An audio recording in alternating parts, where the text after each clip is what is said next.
समस्त महामुनि आपके विषय में इस सत्य की पुष्टि करते हैं और अब आप स्वयं मुझसे इसी की घोषणा कर रहे हैं।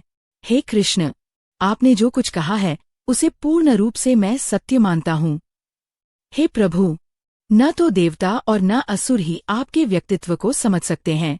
भगवान से भगवद्गीता सुनने के बाद अर्जुन ने कृष्ण को परम ब्रह्मा स्वीकार कर लिया।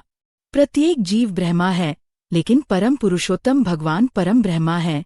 परम धाम का अर्थ है कि वे सबों के परम आश्रय या धाम हैं। पवित्रम का अर्थ है कि वे शुद्ध है, भौतिक कल्मश से मुक्त है। पुरुषम का अर्थ है कि वे परम भोक्ता है। शाश्वतम अर्थात आदि, सनातन, दिव्यम अर्थात दिव्य, आदि देवम भगवान, अजम अजन्मा तथा विभुम अर्थात महानतम है। कोई यह सोच सकता है कि चूंकि कृष्ण अर्जुन के मित्र थे, अतएव अर्जुन यह सब चाटुकारिता के रूप में कह रहा था। लेकिन अर्जुन भगवद्गीता के पाठकों के मन से इस प्रकार के संदेह को दूर करने के लिए अगले श्लोक में इस प्रशंसा की पुष्टि करता है, जब वह यह कहता है कि कृष्ण को मैं ही भगवान नहीं मानता, अपितु नारद, असित, देवल तथा व्यासदेव जैसे महापुरुष भी भगवान स्वीकार करते हैं।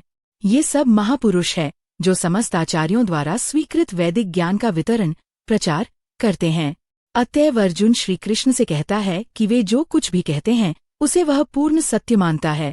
सर्वमे तद्रितम मन्ये, आप जो कुछ कहते हैं उसे मैं सत्य मानता हूँ। अर्जुन यह भी कहता है कि भगवान के व्यक्तित्व को समझ पाना बहुत कठिन है, यहाँ तक कि बड़े बड़े देवता भी उन्हें नहीं समझ पाते। अतएव मानव मात्र भक्त बने बिना भगवान श्री कृष्ण को कैसे समझ सकता है।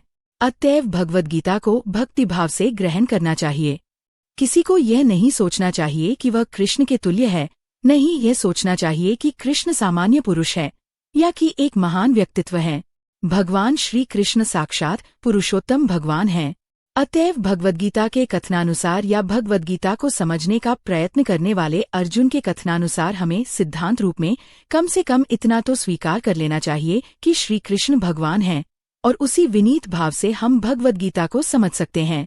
जब तक कोई भगवद्गीता का पाठ विनम्र भाव से नहीं करता है, तब तक उसे समझ पाना अत्यंत कठिन है, क्योंकि ये एक महान रहस्य है। तो भगवद्गीता क्या है? भगवद्गीता का प्रयोजन मनुष्य को भौतिक संसार के अज्ञान से उबारना है। प्रत्येक व्यक्ति अनेक प्रकार की कठिनाइयों में फंसा रहता है। जिस प्रकार अर्जुन भी कुरुक्षेत्र में युद्ध करने के लिए कठिनाई में था, अर्जुन ने श्री कृष्ण की शरण ग्रहण कर ली। फलस्वरूप इस भगवद्गीता का प्रवचन हुआ।